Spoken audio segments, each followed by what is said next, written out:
So I watched Cheetah Girls 1 as an adult, and there's so many new things that I noticed and so many facts that I have for you guys, so let's get into it. It's just one of them days. So, sorry guys for the new setup, different setup. My camera stopped working and my lights were not picking up on my phone. It's not because I have to use my phone now. So annoying, and it's too hot for this rubbish. Anyways, so the Cheetah Girls is about 4 girls who want to be singers, and they literally come together to make it. They want to make it. Watching this as an adult, I actually realized that they actually weren't all best friends from the get-go. So the characters are Dorinda, Galleria, Chanel and Aqua. Chanel and Galleria knew each other before they knew Dorinda and Aqua, and so Galleria and Chanel were actually close friends, as we can see in the movie, and this is why in the movie we can see Dorinda and Aqua closer and Chanel and Galleria aren't as close. So now I'm just going to give you a fun fact that the Cheetah Girls is actually based on a book series called The Cheetah Girls, and that's where they kind of got the characters from, their personalities, and you know, the storylines, some of the storylines from. I actually might read the book, tell you guys what I think. Anyway, so that's a fun fact. It's based on a book series, and I'll give you a few more fun facts throughout the movie about the characters in the fun facts, some things that they may have left out, some things that they may have put in, you know. Anyway, so in the first scene, we see that they are doing their first performance, I think, at a cookout, and they're performing to children and, you know, adults that are sitting down and eating. I didn't actually clock this when watching it as a child because obviously I wasn't really paying attention, you know. But we can see that they're not really an established group because when they're performing at the cookout, Aqua's shoe gets stuck in a drain. Dorinda and Chanel try and help her out the drain. They end up falling over. Galleria is at the front. She's oblivious. She don't know what's going on behind her. She's just carrying on doing her song and dance. And she didn't even realize until Chanel taps her and like, yeah, we're at the back falling over. Can you help us? So that was their first performance. So we can kind of tell that they're not really an established group and they kind of basically just came together. I did forget to say that in this scene they were singing Together We Can, so they started off with a song, and I just have to say that I, watching it as an adult, remember that the Cheetah Girls 1 soundtrack was absolutely elite, and I forgot how good it was, honestly. So then after the performance, Galleria is basically trying to encourage them because they're a bit disheartened because, you know, they're like, oh my gosh, we just fell over and embarrassed ourselves in front of everyone and blah blah blah. But Galleria is basically trying to encourage them and be like, no guys, this is our first performance, we are going to be working with Babyface, Dark Child, all these things. So they basically set up Galleria's personality to be the ambitious one, and though she was the ambitious one, that's how they set her up in the beginning. Towards the end, they kind of make her seem like she's bossy, a bit too ambitious. I don't know, I wouldn't say they demonized ambition.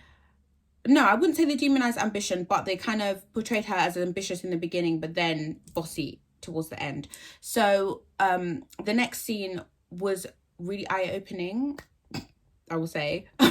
Eye-opening, but it was quite eye-opening for the characters because they kind of showed us about their home lives, which I didn't pay attention to when I was a child. So we find out that Aqua moved to New York recently because her parents split up, and Dorinda was quite cagey about her home life, so we didn't actually know what her home life was like at that point in the movie. We didn't know at all. She was quite cagey about it. We know that Chanel lives with her mum and her mum's a single mum, and we know that Galleria has 2 parents and she's portrayed as biracial in the movie. That was new to me because I don't even know why I didn't clock that, because her dad was white. I don't know, but you know, when you're a child you don't really look at that stuff. But yeah, she was portrayed as biracial.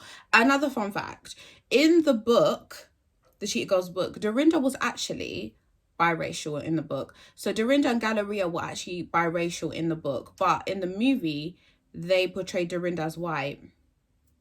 Another thing that I noticed about this scene after the performance was that they kind of made Aquanet seem as if she was bougie. I feel like they introduced her as bougie in the beginning of the movie because she didn't want to get on the train in New York. So she's new to New York and she's kind of like, no, I don't want to take the train, and she takes the cab. But towards the end of the movie, they kind of portray her as the opposite of bougie. So on the Wikipedia, they even say aggressive. Because another fun fact is that in the book, she was actually a twin. And they were going to cast twins, but they couldn't find a twin to play them. So then they cast Aqua as a single. I don't know how you'd say it. Do you know what I mean? Just a person, just one person, yeah?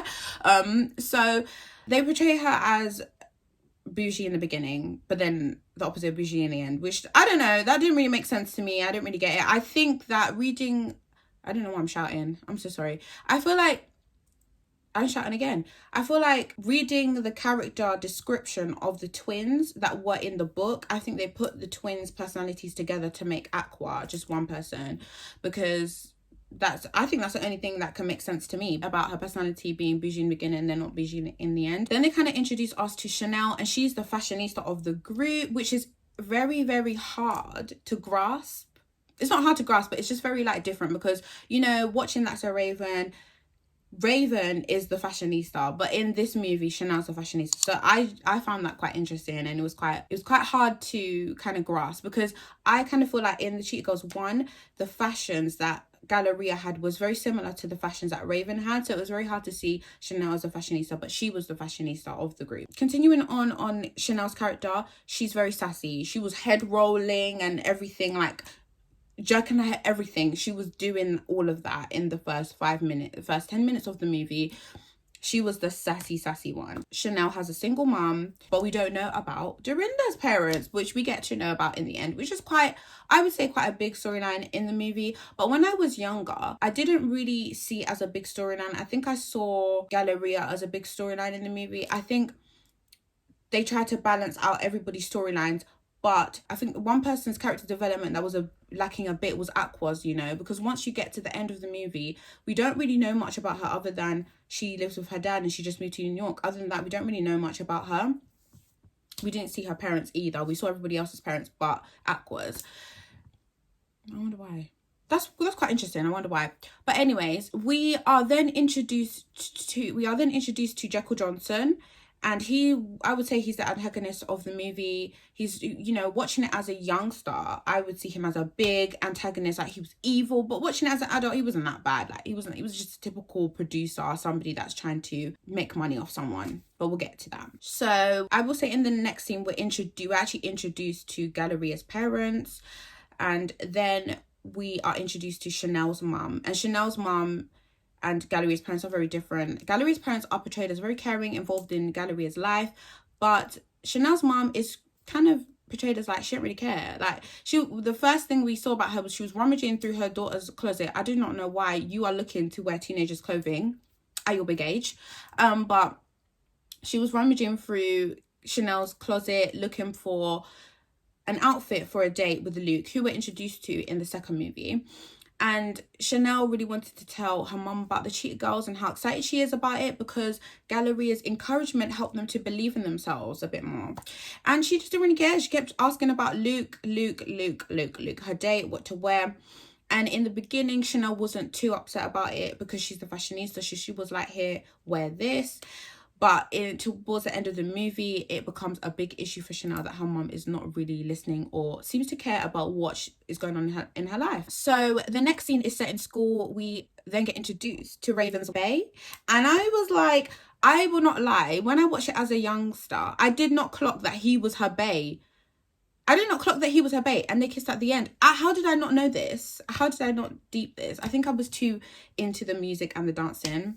But yeah, he was introduced as her white bae. They were just flirting a bit. Galleria kind of acted like, oh no, I don't like him. But then you could see her face. She was kind of like, actually, I do like him. So that's kind of what we saw from her white bae in the beginning of the movie. And then we get to the next scene, which is one of the best songs of all time. I would say of all times, because this isn't even Disney. Disney's Caliber is just up there anyway. But when I say this song is just, I think it should have won a Grammy. And this is where they sing Cinderella. That song, the hook. Anyways, so they do the audition, and the woman that's running the audition, she's the art teacher in the school, and then she basically says how much she loved their audition. And then we finally see Jekyll Johnson, and Jekyll Johnson's like, oh my gosh, I want to work with you guys, after seeing their audition, because it was just that good. And then Galleria's mom is a bit like, excuse me, no, because she knows about these dodgy producers. I think we can think of a few.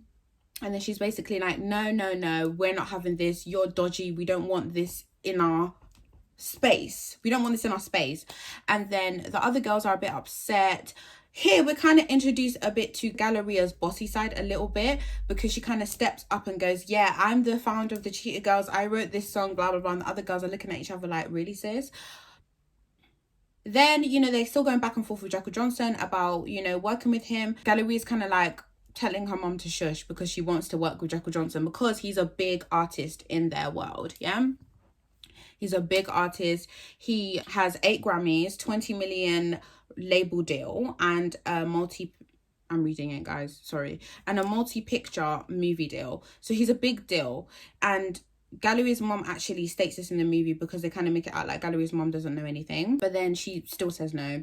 And Chanel's mom, being the not caring parent she is, didn't have an opinion in it, okay? She just followed what Galleria's mom said, and her and Galleria's mom are good friends in the movie. But then Galleria's dad convinces Galleria's mom to let Galleria and the girls do the label deal. I found it interesting that the other parents didn't have a say in it. It was just Galleria's mom. In the next scene, they haven't gone to see Jekyll Johnson yet, but everyone in the school has heard about Jekyll Johnson wanting to work with the Cheetah Girls. So everyone's kind of like, oh my gosh, the Cheetah Girls, they want to be interviewed by the radio and everything. And this is when Galleria's bossy side really comes out. And then this is another thing that I will say. As an adult, I didn't actually clock that Galleria was being bossy. I didn't see anything wrong with it when I was watching it as a child.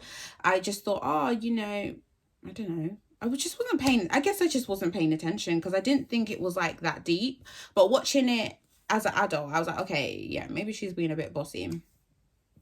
So this bossiness actually makes everyone dislike the Cheetah Girls, okay? And this is when the Cheetah Girls, there's becoming a bit of a rift, because Dorinda and Aqua are starting to dislike Galleria. But Chanel was sticking up for Galleria, obviously because Chanel and Galleria actually knew each other before. I don't know if I said this in the beginning, but Chanel and Galleria knew each other from young, but they didn't know Aqua and Dorinda that well. So it makes sense as to why Chanel was sticking up for Galleria and Dorinda and Aqua were just not having it. Because, you know, Galleria tells Aqua that she basically has no table manners.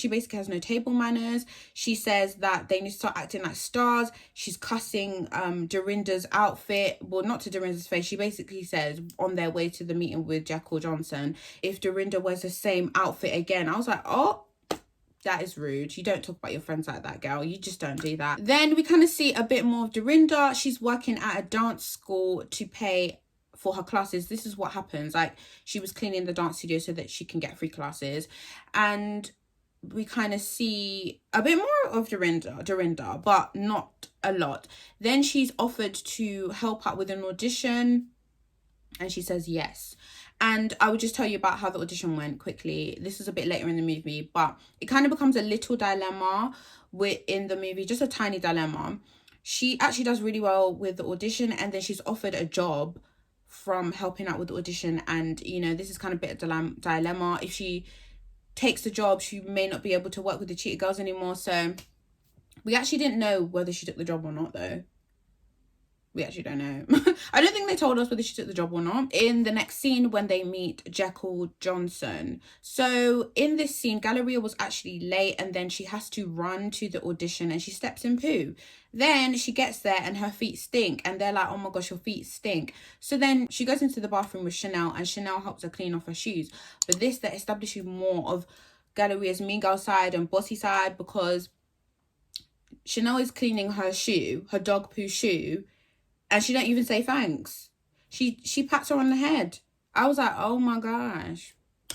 Oh my God. That was rude. Okay, that was rude. And they're establishing more of this mean girl side of Galleria. Not much happened in this scene other than Dorinda, Aqua laughing at Jekyll Johnson's jokes, and they weren't even funny. It was a bit annoying. They basically give Galleria's mum, Dorothea, the contract, and she's like, no, we're going to speak to our lawyer first before we sign this. Then they kind of discuss the schedule of recording the demo. The day of recording the demo is the day of the show. Because remember, they auditioned for a show and they got in. But the day that Jekyll Johnson wants them to record the demo is the day of the show. And Galleria, without consulting the others, just goes, yep, we'll miss the show. Don't worry about the show. It's not that deep anyway. You know, we are trying to get this record deal or whatever they're trying to get, yeah? So this is kind of like, oh my gosh. it's just like, you know, the integrity thing, like, oh, but we auditioned for this first, we should do it. We said we were going to do it, we should do it, yeah? Because, you know, Disney films always have lessons as well. So this is really when it gets really bad with the Cheetah Girls, okay? So they're rehearsing for the show, even though they're not doing the show anymore because they're recording the demo. This is the next scene. Then they tell the art teacher that runs the show that, sorry, well, Galleria tells the teacher, sorry, we're not doing this anymore because we're doing something better. We're working with Jekyll Johnson, so we're not going to do this show anymore. Sorry, babe. When she tells the art teacher that she's not going to come to the show, she didn't even tell her that she's not going to come to the show. She goes, we'll try our best to come. Like, it's an afterthought. So rude, okay? Then she takes it even further. She gives Dorinda a paper with outfits on it and says to Dorinda that she looks tore up and she needs to look at the outfit ideas and get some new clothes. Rude, in it, so rude. She was kind of shading everyone really a little bit in that scene. And then Aqua goes to Chanel, I told you to handle this. So she handles it herself. And Aqua basically sticks on Galleria. When I was a youngster, I thought Aqua was rude and I thought, oh, why is Aqua being rude to Galleria? But watching it as a adult, I deeped that Galleria was the rude one and she deserved what Aqua said to her. And Aqua didn't even say anything that bad to her anyway. Chanel goes home, finds out her mum is not there, and she's just very pissed off again because her mum is never at home. So she takes her mum's card and goes on a shopping spree and buys bare clothes. Then she goes to a hotel. Oh, I didn't actually mention this before, but one time they were all going home in the beginning of the movie. They were all going home in a cab, and then Dorinda said to stop at a hotel. So they all think Dorinda lives in a hotel. So Chanel went to that hotel and said, I'm looking for Dorinda, blah, blah, blah. Then the person outside the hotel tells her that she lives actually around the back. So she goes around the back, Chanel goes around the back, knocks on her door. Then it's revealed that Dorinda has foster parents. Fun fact, in the actual book, Dorinda is actually biracial. It's a bit of whitewashing there. Yeah, so Dorinda has foster parents, and then we see her foster mum and her foster sister, and then Chanel and Dorinda have a bit of a heart-to-heart, and then Chanel kind of realizes why Dorinda has tore up clothes. Even though I didn't think her clothes were that tore up, but yeah, Galleria said her clothes were tore up because Chanel bought Dorinda an outfit. And they were basically talking about how Dorinda doesn't have parents and Chanel has parents. And they had a heart-to-heart. Chanel realised that she's lucky to have a mum and Dorinda lucky to have her friends. And then here, the reason why I said that the fun fact about Dorinda being biracial in the book is that in that scene, Chanel thought Dorinda didn't want to tell the girls about her family life because she was mixed. Because she kept saying, oh, Chanel kept saying, oh, I'm mixed too. I'm mixed with a bit of everything because she's Latina. And Dorinda was trying to say no because she's actually foster care. So they basically established Dorinda was not mixed, okay? She wasn't biracial, she was white in the movie, yeah? That's why I said that as a fun fact. I don't really know yeah. So what was accomplished in that scene was that Chanel realised she was lucky to have a mum and Dorinda lucky to have the cheetahs. The next scene is when they do my other favourite song, Girl Power. Guys, that song was so good. Like, if you deep it, the hooks, yeah, that they used to write for the Cheetah Girls was so elite. But anyway, in this scene, this is kind of when the Cheetah Girls went to kind of see what the demo was. And then Jekyll showed them the demo, and it was this trash song, We Go All Around the World, We Go All Around the World. That was the song. And I was like, this is trash. Galleria was like, no. Galleria was like, hell no. But the other girls were kind of like, this is a bit trash, but we'll do what we have to do. So that was the kind of conflict. Then they basically was like, we kind of want to give you a whole new vibe to your group. They were giving them animal masks. Like, what is this, guys? What is who? Okay, who was gonna listen to that? Okay, we were like 6 watching this, and we was even like, what is that? So Galleria basically goes, no, sorry, I don't know what this is. This is what you call. I don't know what this is. You call a song, but we'll show you our song. So Galleria and the Cheetah Girls sang Girl Power. Oh, freaking love that song. So they sang it, slayed. Jekyll Johnson was like, yeah, that was really good, but we don't care. We want to do this all around the world theme. So this is kind of where Galleria was like, I'm out, peace. Then the other girls were like, sorry, but you didn't even discuss it with us. Where you going? You didn't discuss it with us. So this is kind of where the Cheetah Girls broke up. Galleria was like, I'm out anyway, peace. So Jekyll Johnson basically suggested that they get another member to take over, and that Chanel be the lead singer now. And then that was the end of the Cheetah Girls. Then, you know, they basically said, I feel like they basically said no to Galleria because they were sick of her bossiness. I don't think they liked the All Around the World theme either, but they just didn't like Galleria's bossiness. That's what they were annoyed by. And by the way, he was going to call them the Global Get Down. Also, another fun fact is that in this movie, Whitney Houston actually was an executive producer of Cheetah Girls 1 and 2. Makes sense why they were the best two movies. I mean, they all had great soundtracks, all of the movies, but the actual content of the movie was much better in Cheetah Girls 1 and 2. Okay, so anyways, back to the movie. This was the dilemma of the movie, and this is when they kind of made Jekyll Johnson the protagonist a little bit, you know? But could we say Galleria was the protagonist of the movie? I don't know. Towards the end, I think Jekyll Johnson was the protagonist, but they kind of made Galleria the protagonist a little bit. You know, a little bit. I won't lie. They kind of made her the protagonist a little bit. This is now the end of the movie. They basically, Cheetah Girls are split up. You know, Galleria's upset. She walks her dog one day and she sees outside a shop that they actually went through with this All Around the World theme, I think. But we don't know. We don't know because they were wearing masks. So we don't know if it was actually the Cheetah Girls, okay? They didn't actually address that. I'm not going to lie. They didn't actually address that in the movie. But when Galleria saw this picture outside the store of them doing the All Around the World theme, she was walking her dog. And then her dog ran off and ran into like a ditch or something.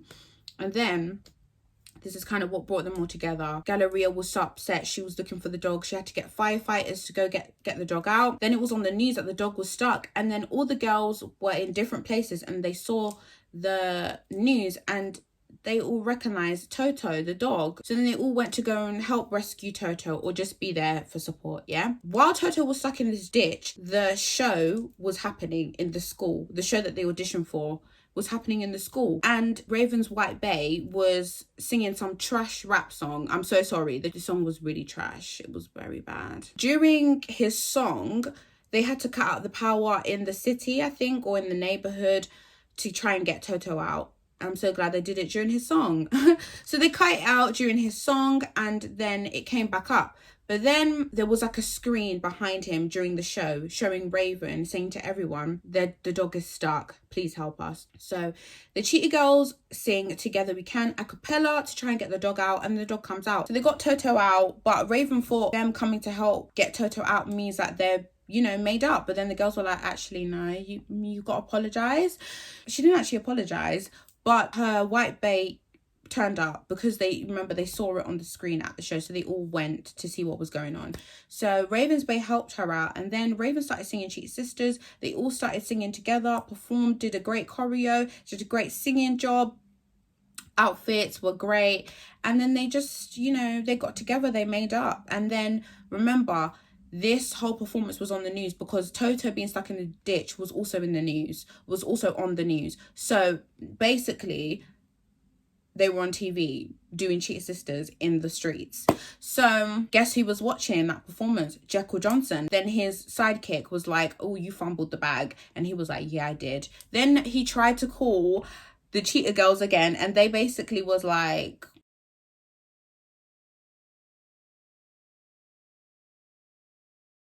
and they ended up winning the talent competition, which I didn't really get because they weren't in it anymore. Were they? Maybe they were. Oh yeah, they kind of were in it because Raven was like, we'll try and make it. So I guess they kind of were still in it. But yeah, that was the end of the movie and I think it was great. I think, again, like I said in the beginning, they didn't really show us much of Aqua. You know, she was bougie in the beginning. Then they portrayed her as not bougie. Like when Raven said she has no table manners. We didn't get to see her parents in this movie.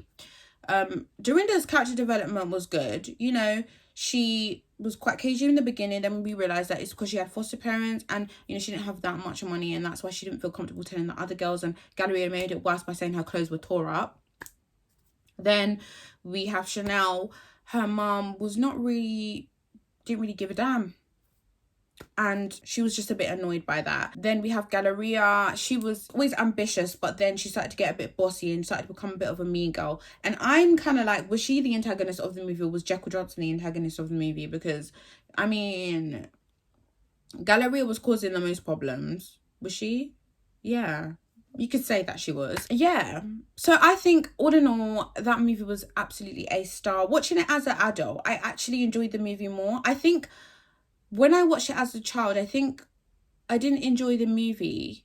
I enjoyed the movie, but I really hated the all around the world bit. I think that's what I really didn't like about the movie. But watching it as an adult, I'm like, no, that bit was good. I think it's because I didn't like the song. I didn't like the all around the world song. And as a child, I don't know why I thought that scene was longer than it actually was. Like, I don't know why, but as a child, I thought that part was longer than it actually was, but it actually wasn't that long.